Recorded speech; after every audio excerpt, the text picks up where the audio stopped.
Okay, I need to address the obvious question right up front. You might be thinking, Dara, you do a 10-part series on your favorite British things, and like 7 of those volumes are about food? And then you try and fit into one puny little episode British books and movies and TV shows and plays all in one little video? That's insane. What's wrong with you? Well, I don't have a good answer to that, but I do have 3 reasons why we are in this situation. First of all, poor planning. When I started this Britain Love Story series, I didn't really have any idea how many episodes there would be. I just started talking about whatever I felt like. Afternoon tea, English breakfast, Cadbury chocolate. And next thing you know, I had a bunch of food episodes done and I needed to get around to the other stuff. Second of all, I'm food obsessed. You already know that. So yeah, I talk about food a lot, but this episode, it's not about food. It's about all the stuff that other people are interested in. Which leads me to my 3rd reason, which is I'm just not that cultured. So I'm not super artsy, I'm not super cultured, I'm not a patron of the arts, but I like reading and I like going to plays and I think it's all awesome, but I'm not an expert. And that's why the audience participation part of this video is so critical.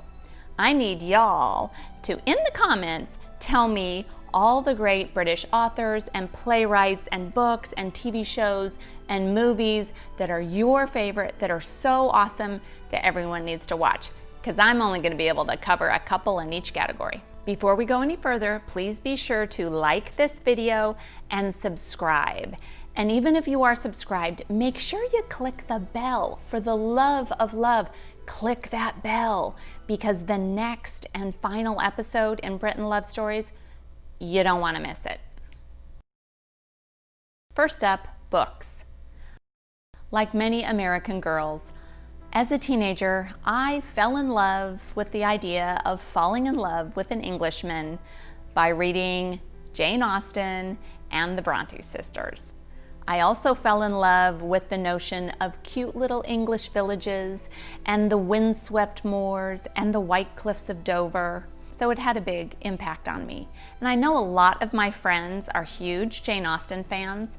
So when I'm eventually living in Britain over the summer each year, I look forward to visiting those Jane Austen places in Britain and filming and vlogging there. I think that's going to be really fun. As a young adult, I went through a very lonely time. I was kind of trying to figure out what to do with my life, and I lived alone, and I had a lot of spare time where I wanted to be with other people, but that just wasn't really feasible. So this was a couple decades before Netflix and binge watching was invented. So what I did is the book version of binge watching. I got this book, the Agatha Christie Companion, and it goes through every mystery that Agatha Christie wrote, and it talks about kind of the context, background, and what was going on. So what I did is I systematically got my hands on every Agatha Christie book I could, and I read the chapter about it, read the book, and then I marked with a little dot when I read each book so that I could go through like all of the dozens of books she'd read. I didn't get through all of them because I couldn't get my hands on all of them, but I read a ton. And it was super fun, and so I really fell in love with Agatha Christie. Years later, after Ian and I were married, I actually got to go to Torquay, England, where Agatha spent a lot of time and some of her books were set. And I posed next to the Agatha Christie statue that's there. And I would be showing you that cute picture right here, right now, if I could find it, but I can't find it. As far as mysteries go, I also am a Sherlock Holmes fan. And I actually like Sir Arthur Conan Doyle's later books of Sherlock Holmes. But I also have to admit that I really like the Benedict Cumberbatch Sherlock series on TV. That was brilliant. And And I also quite enjoyed the American TV series Elementary, which was kind of a modern and American twist on Sherlock Holmes. Of course, I also enjoyed reading the Harry Potter books with my sons when they were growing up, and I actually kind of like the fact that J.K. Rowling probably is responsible for an entire generation of little Anglophiles growing up in America. Next up is music. I remember as a little girl, my brothers having Beatles records in the house. And I remember being just enamored by their music.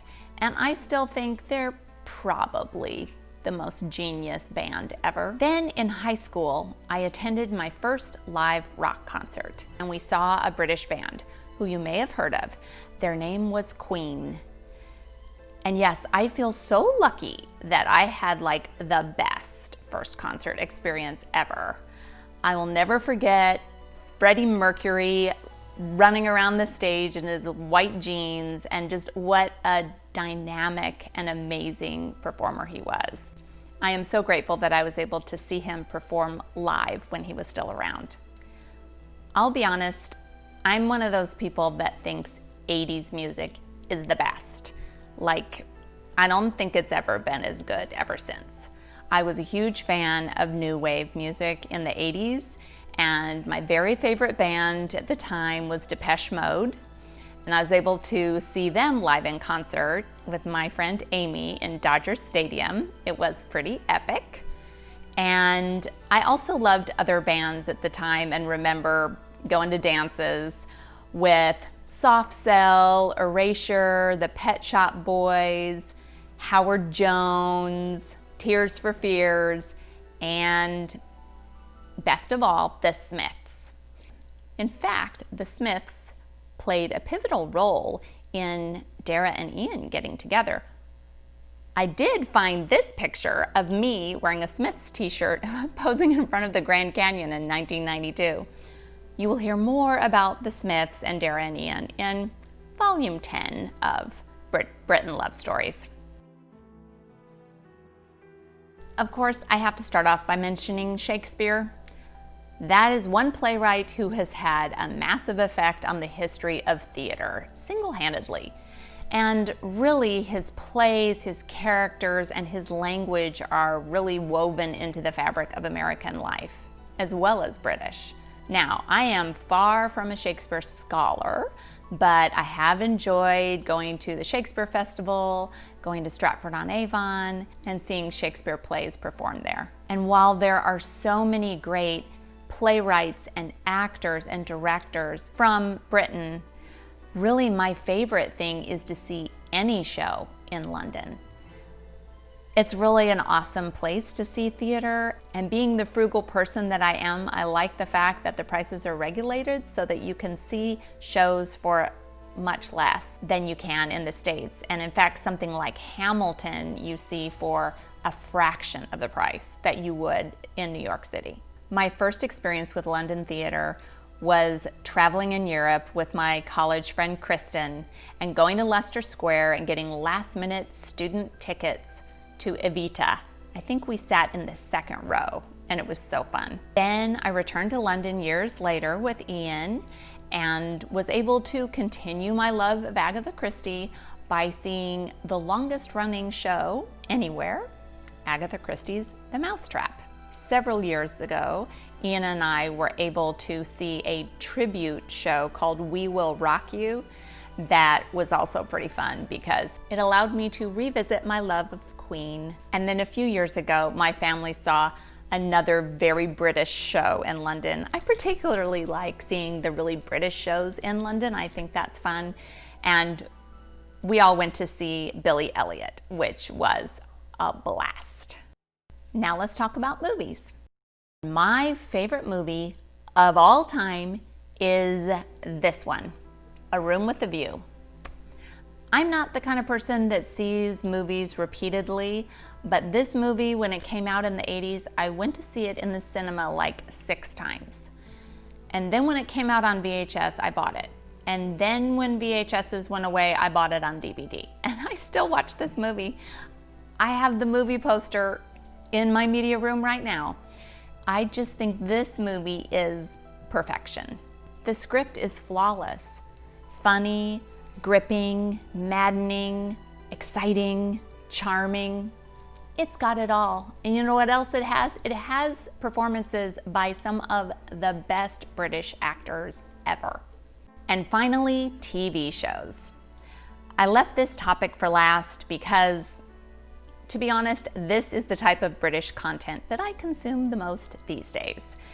And I could talk about it for hours, but I'm trying to keep this video short, so I'm gonna just mention a couple favorites, and then I think I'm gonna have to do some videos later about more British TV shows so that we can compare notes and share our favorites.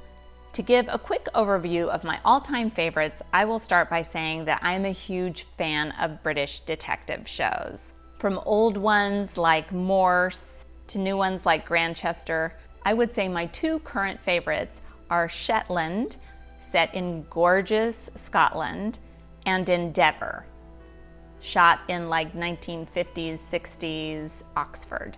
I love the writing, acting, and the settings. I also have to mention the two shows that made me fall completely in love with Cornwall, Doc Martin and Poldark. So I'm supposed to be going to visit those tiny fishing villages, ruined mines, and gorgeous coastal cliff views in September, but might not be happening. It's not looking good, we'll see. To end by talking about funny shows, I have to give a shout out to Fawlty Towers. It is a true classic. And an old sitcom that we just discovered and binge watched every episode is a show called Miranda. The physical comedy in it is just so funny. It really reminds me of Lucille Ball. And the show is just such fun. And finally, two shows that are very uniquely British in their gallows humor. The first one is a really old show that none of my American friends have ever heard of. It's called One Foot in the Grave with cranky old Victor Meldrew. If any of you have seen that show, I need you to write in the comments that you have and tell me what you think about it. I just thought it was so hilarious. And then recently on Amazon, there is a show that came out called Warren, starring Martin Clunes from Doc Martin. And it's kind of a similar cranky curmudgeon character and just dark humor, like shockingly dark humor, but I think it's kind of funny. Well, that wraps up my lightning round of my favorites in all the artsy categories, so please don't forget to share your favorites in the comments below, and also be sure to tune in for the final installment in the Britain Love Stories series, Volume 10, The Ian and Dara Story. Thanks so much for watching, and as always, do something good in the world today.